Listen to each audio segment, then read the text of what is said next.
Right now, I'm standing at the entrance to Turkey Butte, and we're on the quest to find the most impressive views of northern Arizona. So Turkey Butte, with an altitude of about 7,000 feet, is supposed to have an amazing view. I'm very curious about it. Let's find out together. There's a fire tower here at Turkey Butte, where we are about to meet with Ed Piper. Ed Piper has been working for the Forest Service since 1970. He started as a firefighter, but now Ed's a fire spotter, and he explains how he reports a fire. So this thing's been here for a long time. And what it is it's this giant compass, and it turns. You can see it turns around, and then you read the number of degrees here. If you see a fire out there somewhere, you look through here and line it up with this crosshair, and then read down here the number of degrees. This would be right here, where you see this, it would be about 201 degrees. Yeah, right. And then on this side of this piece of metal that goes across is a ruler. And from here to right there is 20 miles. And what you do is you look through here when you see a smoke. And once you have that, you identify the distance. So you have the number of degrees and the distance. And then on the radio over here, you call the Flagstaff dispatcher. And what you say is Flagstaff, Turkey Butte, fire flash.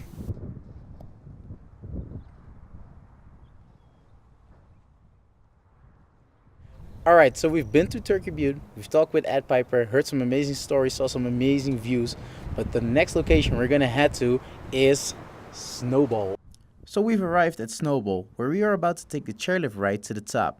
But before we do, we talk to Melanie Street, a sales and partnership manager at Snowbowl, and find out with her what it's like living with high altitude. To work up here, you have to drink a lot more water. It's more difficult to stay hydrated than it is in town at 7,000 feet. Are there any other difficulties you have with this altitude? No, I think you get used to if maybe a visitor might be slightly winded due to altitude. If you work up here, you're a resident, you acclimate to that. And now it's time to head up the slopes.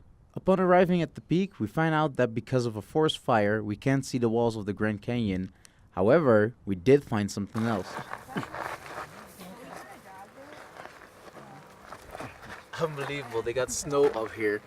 Right now, we're at 11,500 feet, and I ain't got that much other facts because I'm just flabbergasted by this view.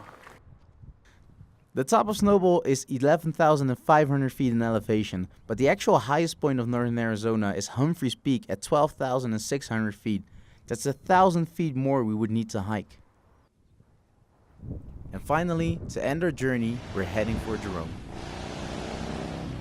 Alright, so right now we're standing in Jerome, which is the final stop in our journey to find the best views of northern Arizona.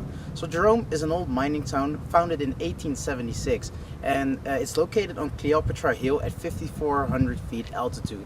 So here in Jerome, we're going to visit the Grand Hotel, and finally, we're going to watch the sunset together.